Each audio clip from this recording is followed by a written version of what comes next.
बिस्मिल्लाहिर्रहमानिर्रहीम। अस्सलाम वालेकुम। आप देख रहे हैं हालात में हूँ सईद चौधरी। मुज़ाकरात के हवाले से क्या अमरीकी सदर डोनाल्ड ट्रंप ईरान को दबाव में लाने में कामयाब हो गए हैं? और मौलाना फजल रहमान इतने गुस्से में क्यों हैं? लेकिन इससे पहले एक और बड़ी खबर है, ये तारीख की दुरुस्ती के लिए ये खबर जो है पूरी तफसील के साथ मैं आपके सामने रखूंगा।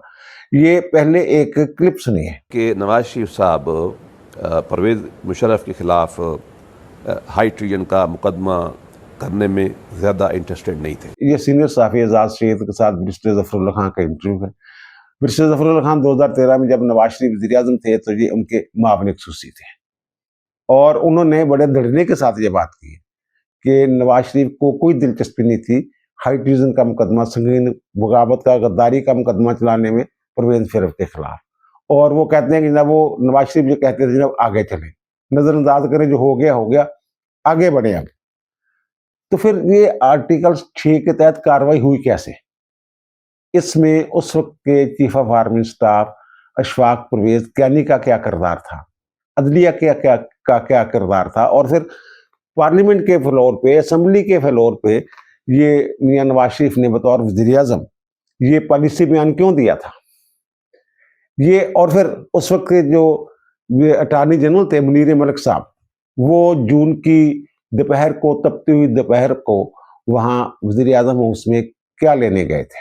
ये पूरी कहानी जो है वो हम आपके साथ शेयर करेंगे और ये बिला, वो कहते हैं ना, खौफ़ तरदीद, ये मैं जो तारीख़ी हकीकत है आपके सामने रखूँगा। उस मीटिंग में जो साहब मौजूद थे, उनकी ज़बानी ये मैं जो सुना हुआ है, ये मैंने किस्सा वो आपके साथ शेयर करूँगा। ये इसका पस मंज़र थोड़ा-सा मैं बयान कर देता हूँ। आपको याद होगा कि ये मार्च 2007 में परवेज़ मुशर्रफ ने उस वक़्त के जो चीफ जस्टिस थे इफ्तिखार अहमद चौधरी, उनको बुलाया था जीएचक्यू में और उन्हें कहा था जनाब, उनको कुछ चीज़ें रखी थी सामने उनके और कहा था जनाब आप इस्तीफ़ा दे दें, और उन्होंने इस्तीफ़ा देने से इनकार कर दिया था। और वजह ये बयान की जाती है जो उस वक्त जो डीजीआईएस थे अशफाक परवेज कैनी, वो सामने बैठे हुए थे, वो इशारा कर रहे थे कि नहीं, और कि इस्तीफ़ा नहीं देना आपने। और उसके बाद जनाब परवेज मुशर्रफ साहब जो है उनको उनके हवाले करके ना, ये इन जर्नैलों के, वहाँ कुछ और जर्नैल भी थे, डीजीआईएस से भी थे, तो वो कराची चले गए थे। और मुझे तो किसी ने ये बताया था कि उन्होंने ये जाते हुए इनसे कहा था, जो जर्नैल थे, कि उन्होंने एक तरह से आप गाली दे के ये कहा था कि इसे कहें कि इस्तीफ़ा दे दें, लेकिन वो इस्तीफ़ा नहीं ले सके, या फिर उनकी ख्वाहिश ही नहीं थी कि इस्तीफ़ा लिया जाए, तो उनको वापस भेज दिया गया। फिर परवेज़ मुशर्रफ ने उनको मुअत्तल कर दिया और उनके खिलाफ जो है रेफरेंस जो है वो सुप्रीम जुडिशल काउंसिल में भेज दिया गया। उसके ऊपर कार्रवाई हुई, शुरू हो गई जनाब। उस रेफरेंस को सुप्रीम कोर्ट में चैलेंज कर दिया गया और ये मई 2007 में जस्टिस खलील रहमान रमदे की सरबराही में जो फुल कोर्ट थी, उसने, यानी कि वो उसमें शामिल जज नहीं थे जो इससे मुतल्लिका जज थे, जिनको कोई फ़ायदा हो सकता है या नुकसान हो सकता है। राना भगवान दास हो गए, जुवैद इकबाल हो गए, लेकिन जो ये बेंच था जस्टिस खलील रहमान रमदे का, इसने मई 2007 में उन्हें वो रेफरेंस कलअदम कर दिया और उन्हें बहाल कर दिया था, ये चीफ जस्टिस के ओहदे के ऊपर। लेकिन फिर जनाब उनके साथ टसल शुरू हो गई परवेज़ मुशर्रफ के साथ, और फिर जनाब ये 3 नवंबर 2007 को एक पीसीयू जारी किया गया। उस पीसीयू के तहत जनाब जजों से नए हल्फ लिए गए। उससे सुप्रीम कोर्ट के कई जज जो हैं वो फारग कर दिए गए। उनमें चीफ जस्टिस इफ्तिखार अहमद चौधरी भी शामिल थे और हाई कोर्ट्स के भी बहुत सारे जजेस जो हैं वो फारग कर दिए गए। यानी कि आप कह सकते हैं कि 43 के राउंड वो जो जजेस हैं आला दरिया के, वो उस पीसीयू के तहत घर पहुंचे, घर चले गए, घर भेज दिए गए। इस पीसीयू के खिलाफ वकला तहरीक शुरू हो गई जनाब, बड़े भरपूर अंदाज में शुरू हुई और उसमें फिर सियासी जमातें भी शामिल होंगी, मुस्लिम लीग नून भी शामिल हो गई और पीपल्स पार्टी भी शामिल हो गई, जमात इस्लामी, इमरान खान साहब की पीटीआई, छोटी बड़ी कई जमातें जो हैं। और वो रोज़ाना जो है वो पहले जुलूस निकलना शुरू हुए, वकला का एहतजाज शुरू हुआ, लाहौर से ये शुरू हुआ, आल पाकिस्तान वकला कन्वेंशन यहाँ पे हुआ। तो उसके बाद जनाब ये हफ्तावार जो है ये एहतजाज जो है, रैलियाँ जो है वो निकलना शुरू हो गई और इफ्तिखार अहमद चौधरी साहब ने जनाब खिताब करने शुरू कर दिए।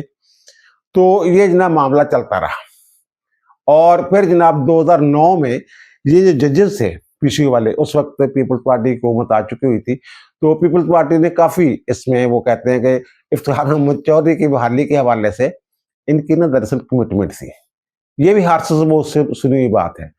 ये जनाब जो सरदार आसिफ अहमद अली हैं, उनकी ये रवायत है, उन्होंने एक जज को मेरे सामने बैठ के ये बताया था जब ये तहरीक चल रही थी कि जनाब वहाँ मैंने कराची में इनका इजलास था पीपल्स पार्टी का, सेंट्रल एग्जीक्यूटिव कमेटी का या जो भी इनकी कमेटी है वहाँ, तो मैंने उनसे कहा था बेनज़ीर भुट्टो साहबा से कि जनाब ये आप जो है इसको अपने मंशूर में शामिल करें अदलिया की बहाली वाले मामले को। तो वो कहते हैं कि जनाब उन्होंने मेरी बात नज़रअंदाज कर दी, मैंने दोबारा फिर बात की, तो फिर उसके बाद वो कहते हैं मीटिंग के बाद जब वो खाना छाना चाय शाय का मामला चल रहा था तो बेनज़ीर भुट्टो मेरे पास आ गई, तो उन्होंने कहा जनाब हम इसको शामिल नहीं कर सकते क्योंकि इस पे जनाब वो ज़ाहिर एनआरओ के जरिए पाकिस्तान आई थी, तो उन्होंने कहा जनाब इस पे ना मुशर्रफ ने मानना है और ना अमेरिका ने मानना है। अमेरिका की बात भी उन्होंने की। ये द्रोह पर गर्दन रावी, ये जो मैं अर्ज कर रहा हूँ। तो बहरहाल उन्होंने ये भी कहा था जनाब इस घर पे हम झंडा लहराएंगे दोबारा, वो जो उनकी बहाली की बात भी की थी उन्होंने बेनज़ीर भुट्टो साहब ने। लेकिन ये इसके जो रावी हैं ये सरदार आसिफ अहमद अली जो साबिक वज़ीर ख़ारिजा हमारे, वो इसके रावी हैं। बहरहाल 2009 में ये जजेस जो हैं ये बहाल हो गए। इफ्तिखार मोहम्मद चौधरी से ये मार्च ही की बात है मेरे ख्याल।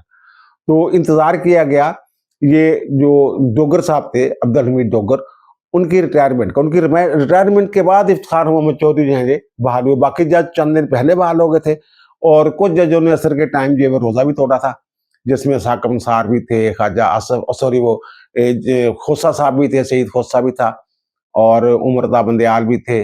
फिर शेख अजमत सईद भी, इन्होंने दोबारा हल्फ उठा लिया था ना, लेकिन उनकी पुरानी जो सीनियरिटी है वो बरकरार रही थी।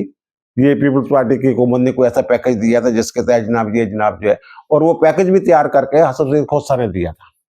ये भी मैं बता दूं आपको कि जनाब ये ऐसा कर लें कि जनाब हम दोबारा हल्फ उठा लेते हैं तो वो समझा जाएगा जनाब जो हमारी ये कंटिन्यूटी हमारी सर्विस कीजिए, डिक्लेयर कर दें सीनियरिटी वगैरह भी ये वो, ताकि ये प्रेशर जो है वकला की तहरीक का या सियासी जमातों की तहरीक का ये ज़रा कम हो जाए। लेकिन बहरहाल कुछ जज थे उन्होंने हल्फ उठाने से इनकार कर दिया था दोबारा, तो उनको जनाब ये 2009 में ये बहाल किया गया था। तो उसके बाद जनाब एक Sindh bar association, Sindh high court bar association की एक दरखास्त थी, दीगर और भी की एक दरखास्तें थी, उसकी समाअत हुई सुप्रीम कोर्ट में और सुप्रीम कोर्ट ने 31 जुलाई 2009 को एक फैसला दिया और उसमें यह कहा गया कि जनाब 3 नवंबर 2007 का जो पीसीओ था परवेज मुशर्रफ की तरफ से जारी किया गया, वो आइन को सबवर्ट करने के मुतरादिफ आइन को तोड़ा गया।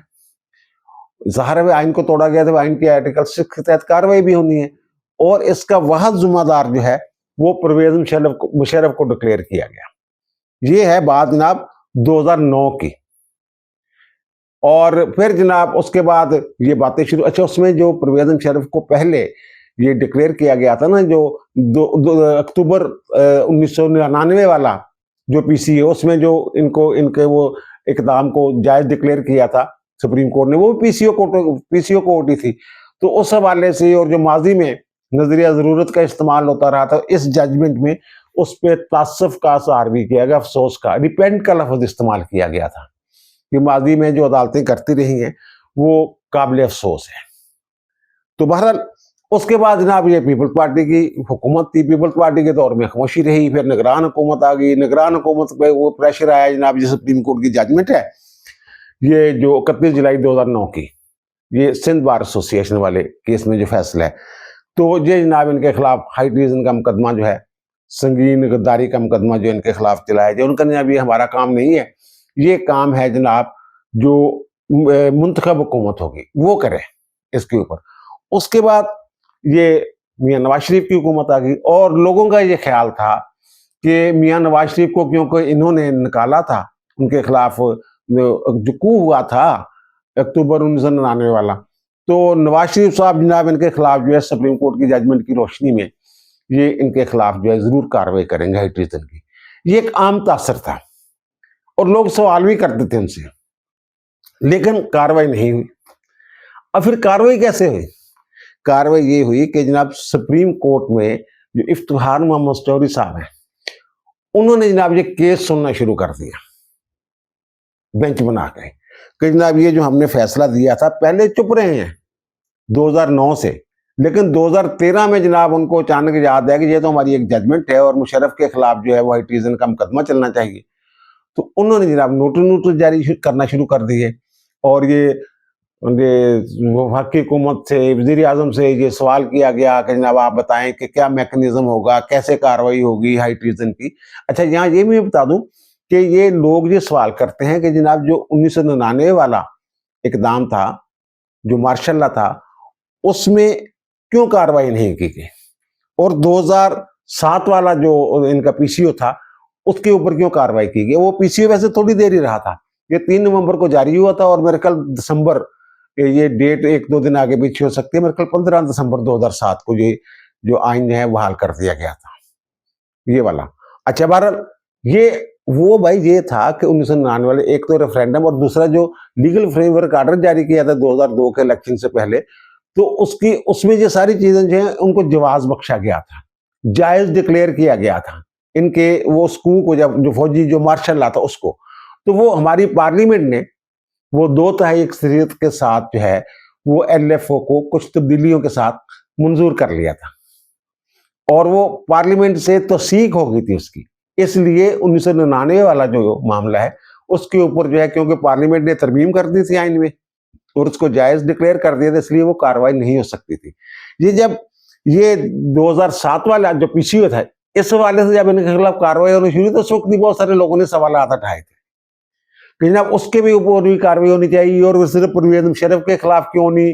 परवेज मुशर्रफ एक लंबी चौड़ी लिस्ट भी दे दी थी ना कि जनाब इस लिस्ट, ये सारे लोग शरीक हैं इसमें, इनका भी ट्रायल हो, सिर्फ मेरा क्यों ये। और फिर अदालतों में भी ये मामला जाता है, लेकिन अदालत ने डिक्लेयर किया जनाब जो पीसीओ था नवंबर 2007 वाला, उसके वाहद जुम्मेदार जो है वो परवेज मुशर्रफ साहब है। अच्छा, बहरहाल वो जनाब अब वो जो है इफ्तिखार अहमद चौधरी साहब, जो मैं कह रहा हूँ जून की वो एक दोपहर को गर्मियों में, ये उस वक्त थे अटॉर्नी जनरल मुनीर मलिक साहब। मुनीर मलिक साहब जनाब पहुंचे हैं जनाब भागम भाग, पसीने उनके छूटे हुए थे बाजार, और वो पहुंचे वज़ीर आज़म हाउस, और उस वक्त जो प्रिंसिपल सेक्रेटरी थे वो फवाद हसन फवाद साहब थे। तो उन्होंने उनको कहा कि जनाब मैंने वज़ीर आज़म से मिलना है, बड़ी अहम बात करनी है। और दूसरे या तीसरे दिन जो है वो सुप्रीम कोर्ट में ये केस लगा हुआ था कि परवेज मुशर्रफ के खिलाफ कार्रवाई क्यों नहीं हो रही। तो उनके जनाब मैंने मिलना है और बड़ा अहम पैगाम है उन तक पहुंचाना है।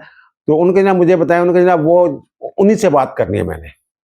तो उन्होंने बताया कि जनाब वो अटॉर्नी जनरल साहब आए हुए हैं, तो वो जनाब को बड़ा अहम पैगाम लेके आए हैं, तो जनाब आप सुन ले बात उनकी। उनका जनाब बिल्कुल बुलाएं।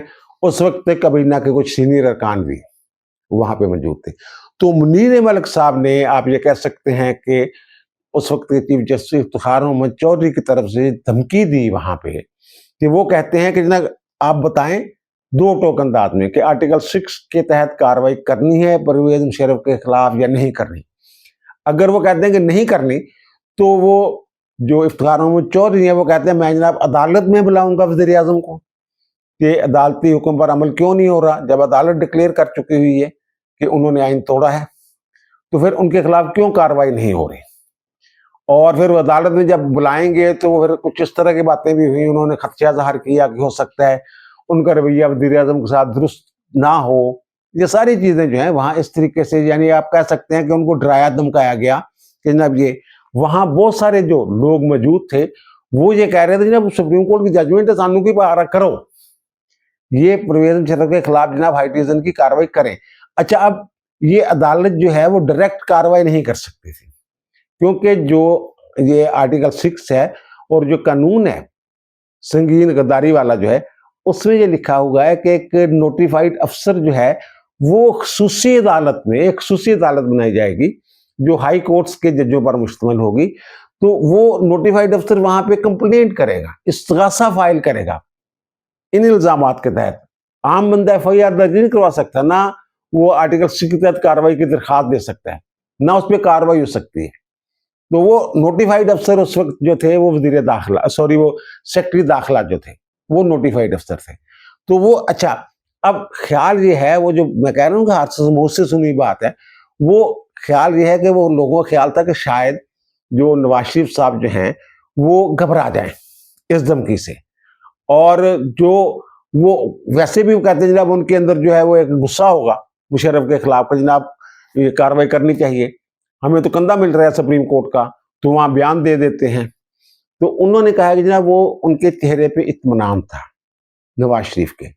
उन्होंने कहा अच्छा हाँ, वैसे फवाद हसन फवाद जो हैं उन्होंने ये मुखालफत की कि जनाब आप इन चक्रों में ना पड़े, बस मिट्टी पै गई अगे भी तो पीपल्स पार्टी का दौर भी तो गुजर ही गया ना, ਤੇ ਤੁਸੀਂ ਹੁਣ ਕੱਲ ਹੀ ਇਹਦੇ 'ਚ ਕਰਨਾ ਹੈਗਾ, ਮਾਫ ਕਰ ਦਿੱਤਾ ਹੋਇਆ, ਤੁਸੀਂ ਕਹਿ ਵੀ ਦਿੱਤਾ ਹੋਇਆ ਕਿ ਜਨਾਬ 1999 ਵਾਲਾ ਜਿਹੜਾ ਇਕਦਾਮ ਹੈ ਮੁਸ਼ਰਫ ਨੇ ਮਾਫ ਕੀਤਾ ਤੇ और अल्लाह से मामला छੱਡ दे, तो फिर इस मामले 'ਚ पैने की जरूरत है। लेकिन नवाज शरीफ ने वहां जो बात की, उन्होंने कहा जनाब ये जो अशफाक परवेज कियानी है जो चीफ ऑफ आर्मी स्टाफ है, कि जनाब सारी सूरत उनके सामने रखें और उनसे पूछे कि वो क्या चाहते हैं। ये बड़ी दिलचस्प बात है और ये तारीख का ओझल हिस्सा है। और मैं एक मरतबा फिर ये कह रहा हूं कि बिला तरदीद बिला खौफ तरदीद, किसकी तरदीद नहीं हो सकती, सामने आके कह दे कोई कि ये ऐसा नहीं हुआ। तो वो जनाब एक बंदे गए, उसमें जनाब वो उनके पास अशफाक परवेज कियानी साहब के पास कि जनाब ये मामला है और जो चीफ जस्टिस हैं वो बुला रहे हैं वज़ीर आज़म को और मुनीर मलिक साहब जो अटॉर्नी जनरल हैं वो धमकी दे रहे हैं आके जनाब वो अगर ना आपने ये किया तो फिर जनाब हम ये कर देंगे वो कर देंगे, तो हुकूमत खतरे में भी आ सकती है। तो आप बताएं क्या करें, आपकी क्या राय है। तो भाई साहब अशफाक परवेज कियानी ने रजामंदी का इजहार किया। उनकी जनाब बिल्कुल ठीक है, आप ऐसा करें कि आप रेफरेंस जो है फाइल कर दें, उनके खिलाफ कंप्लेंट जो है इस्तगासा जो है वो खुसूसी अदालत बना दें और वहाँ जनाब उनके खिलाफ जो है वो इस्तगासा जो है जो आपको नोटिफाइड अफसर है वो फाइल कर दें, फिर बाद में देखेंगे। यानी सरदस्त जो है आप सुप्रीम कोर्ट की बात मान लें, उनका ख्याल होगा कि जनाब उन्होंने रिटायर हो जाना है, इफ्तार चोरी ने प्रेशर कम हो जाना है, लेकिन बहरहाल इन्होंने वो खुसूसी अदालत भी बना दी। पहले वो 4 जजों पे मुश्तमिल थी, उसमें एक खातून जज भी थी, फिर खातून जज की रिटायरमेंट के बाद जनाब उसमें तब्दीलियाँ होती रही खुसूसी अदालत में, फिर 3 जज आखिर पर रह गए थे। एक पेशावर हाई कोर्ट से सेठ वकार थे, लाहौर से मिस्टर जस्टिस शाहिद करीम थे और एक जज जो हैं वो सिंध हाई कोर्ट से थे। तो ये बहरहाल 3 रुकनी जो फिर आखिर में अदालत थी इसने फिर ये फैसला दिया था और उनको 2-1 से जो कराची वाले जज थे उन्होंने बरी कर दिया था, बाकी 2 जजों ने उनको सजाए मौत दी थी। बहरहाल जो सेठ वकार थे उन्होंने ये भी कहा था इन्हें वतन वापस लाया जाए और जनाब इनकी वही घसीट के लाया जाए और ये जो भी चीज़ें हैं कि अगर मर भी जाए तो घसीट के। बहरहाल उससे जो लाहौर वाले जज थे शाहिद करीम उन्होंने इतफाक नहीं किया था, सजाए मौत की हद तक वो इतफाक हुआ था, तो उसके खिलाफ फिर जो भी होता रहा। फिर वो जनाब चैलेंज होगी लाहौर हाई कोर्ट में मुजाहरे लेकर और नकवी साहब ने जनाब पूरी कार्रवाई उड़ा दी, वो अदालत की तश्कील ये वो सारा कुछ खत्म कर दिया था। लेकिन बहरहाल उनकी अपील थी जो उन्होंने परवेज मुशर्रफ ने इस पर इंसार नहीं किया था मुजाहरे लेकर और नकवी के फैसले के ऊपर, तो उन्होंने अपील फाइल की थी फिर, और अपील बाद उनकी वफात के बाद जो है वो मुस्तरद हो गई थी। उन्होंने कहा था जनाब उनका जो फैसला है ये काजी साहब के दौर में वो फैसला जो है वो दुरुस्त है। ये था असल मामला कि वाकईतन नवाज शरीफ जो हैं वो किसी पड्डे में नहीं पड़ना चाहते थे, भूलना चाहते थे वाक़े को। लेकिन एक तो वो जो हैं इफ्तिखार मोहम्मद चौधरी साहब वो धमकियां दे रहे थे, अटॉर्नी जनरल मुनीर मलिक साहब जो आए थे, और दूसरा अशफाक परवेज कियानी साहब जो हैं उन्होंने कहा था जनाब कर दें फाइल, कोई गल नहीं। यानी मतलब ये कि फौज की तरफ से कोई मुजाहमत नहीं होगी, ज़ाहिर है वो हेड कह रहा है फौज का। लेकिन बाद में उन्होंने क्या किया, बाद में जनाब वो जो खुसूसी अदालत थी उसने तलब किया, उनको लेके जा रहे थे मुशर्रफ को, तो जनाब अचानक जनाब तबीयत खराब होगी, CMH कभी भी एक दिन भी गिरफ्तार नहीं रहे और फिर जनाब वो मुल्क से बाहर भी चले गए। और ये परवेज मुशर्रफ साहब जो हैं इन्होंने खुद ये बयान दिए, इंटरव्यू उनका रिकॉर्ड पे मौजूद है कि अशफाक परवेज कियानी ने मुझे मुल्क से निकलने में मदद फराहम की। ये है जनाब असल ये तारीख की दुरुस्ती के लिए मैं बता दूं कि जनाब ये क्यों ये रेफरेंस जो है ये फाइल हुआ था। और वो जो मैंने अर्ज किया ना कि मुनीर मलिक साहब जब गए और फिर अशफाक परवेज कियानी ने कह दिया जनाब करते फाइल, तो फिर जनाब ये जून 2013 में ये असम्बली के फ्लोर पे ये जो इनके नवाज शरीफ हैं वज़ीर आज़म, उन्होंने जनाब ये ऐलान किया था कि कार्रवाई की जाएगी उनके खिलाफ। और खुर्शीद शाह थे उस वक्त पीपल्स पार्टी की तरफ से और शाह महमूद कुरैशी PTI की तरफ से, और जनाब बड़े डेस्क से बजा के सब ने कहा था जनाब बिल्कुल बिल्कुल कार्रवाई होनी चाहिए। खसूसी अदालत के फैसले पे अमल तो नहीं हो सका था क्योंकि परवेज मुशर्रफ साहब जो मुल्क से बाहर चले गए थे, वहां फिर बाद में वो बीमार रहे वो शदीद, और 5 फरवरी 2023 को उनका इंतकाल हो गया था। उन्हें वापस लाया गया। फिर जिस तरीके से उनका जनाजा हुआ, कितने लोग शरीक हुए और किस तरीके से सरकारी इजाज़त बंद कमरे में उन्हें दे के दफनाया गया, ये सब आपके इल्म में है। और दूसरा, अमेरिकी सदर डोनाल्ड ट्रंप ने पाकिस्तान के कहने पे वो जो उन्होंने प्रोजेक्ट फ्रीडम शुरू किया था आपने मुल्क खुलवाने वाला, वो जनाब उन्होंने मुअत्तल कर दिया। और बातें ये हो रही हैं कि जनाब आइंदा 48 घंटों में 72 घंटों में कोई माहदा होने वाला है और ईरान जो है वो उसी तरह का उसका रवैया है। ये इस हवाले से मैंने तफसील के साथ बात करनी है, लेकिन अब टाइम हो गया ज़्यादा, इसलिए इस पर अगले व्लॉग में ये मैं बात करूंगा। और ये भी हो सकता है कि जनाब अगला व्लॉग जो है वो इस टाइम ना हो, पहले ही यानी कि दिन के वक्त जो है वो मैं व्लॉग करके अपलोड कर दूं। और दूसरा, जो मौलाना फजल रहमान साहब के हवाले से मैंने बात की है कि एक दिन पहले जो शेख अल हदीस हैं मौलाना अदरीस मोहम्मद अदरीस साहब, जिनको शहीद किया गया फतह खारिज की तरफ से, बंदों की पहचान भी हो गई और फिर दाश वाले भी उसमें मुलव्वस थे, तो उनका जनाजा आपने देखा होगा कि इतना बड़ा जनाजा जो है वहाँ उस इलाके में शायद ही तारीख में कभी हुआ हो।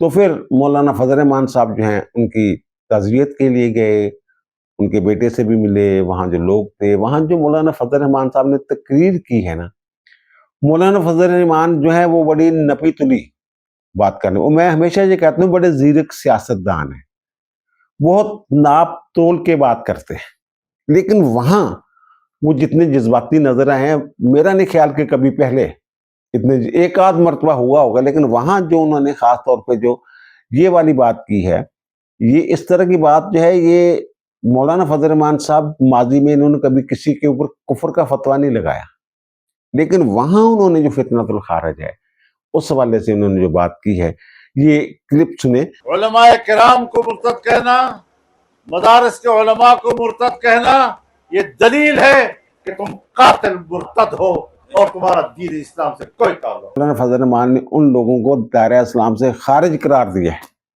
वो कहते हैं हमें मुर्तद कहते हैं, ये खुद दायरा इस्लाम से खारिज हैं। और फिर कहते हैं ना, पाकिस्तान के तमाम उलमा कराम का ये फतवा मौजूद है कि जनाब उलमा जो हैं ये हथियार नहीं उठाएंगे, ये जो दहशतगर्दी की वारदातें होते हैं इनके खिलाफ फतवा मौजूद है तमाम उलमा कराम का। और मौलाना फजल रहमान साहब का असी थोड़े कहने ते ये एक खूनी जंग शामिल नहीं हो सकते, पाकिस्तान साढ़े दिल च बस जाएगा।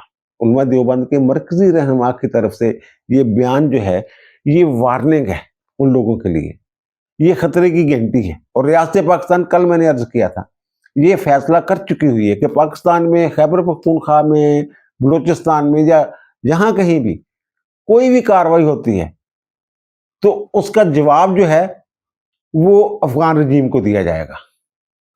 आप देख लें कि हालात जो हैं वो किस नहज पे जा रहे हैं। अब दीजिए मुझे इजाजत, इंशाअल्लाह मुलाकात होगी नए व्लॉग के साथ। अल्लाह ताला आप पर, मुझ पर, हम सब पर मेहरबान रहे। अल्लाह हाफिज़।